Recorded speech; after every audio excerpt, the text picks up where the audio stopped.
नमस्कार बच्चों, कैसे हो आप सभी। आशा करती हूँ आप सभी अच्छे होंगे।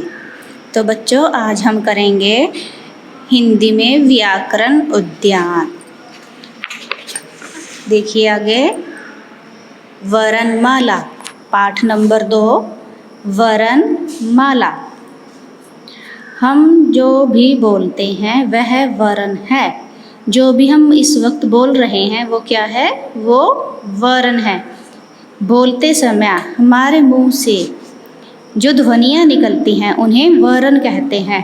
इस वक्त जो भी हम बोल रहे हैं, जो भी मैं बोल रही हूँ वो क्या है? वर्ण है। वर्ण कितने प्रकार के होते हैं? 2 प्रकार के, स्वर और व्यंजन। वर्णों के समूह को वर्णमाला कहते हैं। वर्णों को जोड़कर शब्द बनते हैं। वर्णों के समूह को क्या कहते हैं? वर्णमाला। और जो उनको जोड़कर बनता है उसे क्या कहते हैं? शब्द। अब देखिए बच्चों, यहाँ पर है हमारा व्यंजन। ये हमारा आधा वो है, ये क्या है? हमारा वर्ण। आगे है हमारा य, फिर क्या है? ज, और फिर क्या है? न। ठीक है, तो ये अब हमारे अलग अलग क्या बन गए? ये वर्ण। अब हम इनको जोड़ देते हैं। ये देखिए, अब हमने इन सबको जोड़ दिया तो ये अब हमारा क्या बन गया? व्यंजन। ठीक है, तो हमारा अब ये क्या बन गया? वर्णों को जोड़कर शब्द। समझ आया? अलग अलग करते हैं एक शब्द को तो वो व्यंजन है, और उसी वर्णों को अगर हम वो क्या बन गया? हमारा वर्ण। और उन्हीं वर्णों को अगर हम जोड़ देते हैं तो हमारा क्या बन गया? शब्द। आगे देखिए, हिंदी वर्णमाला में स्वर और व्यंजन। हिंदी वर्णमाला के स्वर कौन कौन से हैं? अ, आ, ई, उ। आगे देखिए, ये कहाँ तक हैं? हमारे बड़े अंक तक। पहले इन दोनों को वर्णों में नहीं गिना जाता था, परंतु अब गिना जाता है। छोटा अ, बड़ा अ, छोटी ई, बड़ी ई पढ़ा है आप लोगों ने पहली क्लासेस में। तो इनको क्या कहते हैं? वर्ण।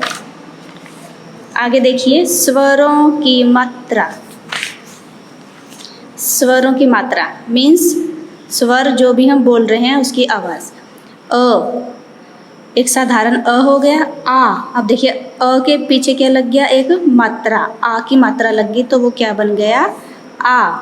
छोटी ई है तो ये आगे वाली मात्रा आएगी, बड़ी ई में पीछे वाली मात्रा आएगी, तो ये क्या बन गया हमारा? ई। छोटा ऊ, छोटा है तो मतलब छोटी आवाज़ आएगी, ऊ। ऊ के पीछे लगा है ये मात्रा, तो ये क्या बन गया हमारा? बड़ा ऊ। अब ये हमारी जो आवाज़ है वो लंबी जाएगी, ऊ। ठीक है, आगे देखिए, ऋषि, ये जो मात्रा होती है ये है किसी भी वर्ण के पैर में लगती है, तो ये र की मात्रा हो गई। तो बच्चों, ये सारे ऐसे ही हैं। अंक की मात्रा छोटे अंक की ऊपर आएगी 1 बिंदी, और बड़े अंक की 2 बिंदियाँ हैं तो वो पीछे आएंगे। आगे देखिए, हिंदी वर्णमाला के व्यंजन। हमने पीछे पढ़ा था हिंदी वर्णमाला के स्वर, फिर उनकी मात्राएं। अब हम पढ़ेंगे व्यंजन। क, ख, ग, घ, ड, च, छ, ज, झ, ण। तो यहाँ पर ये देखिए, आप लोगों के यहाँ पर 33 व्यंजन हैं। ठीक है, संयुक्त व्यंजन। ये जो हमारे लास्ट में 1, 2, 3, 4, ये जो व्यंजन है 4, ये संयुक्त है। मतलब इसमें 2-2 अक्षर जुड़े हुए हैं। जैसे ये क्या है हमारा? क्ष, तो इसमें क्या जुड़ा है? क, और क जुड़ा है, श जुड़ा है। आगे क्या है? त्र, क्या जुड़ा है? इसमें त है और र है। ज्ञ, इसमें क्या है? ग है और य है। तो ये हमारे क्या है?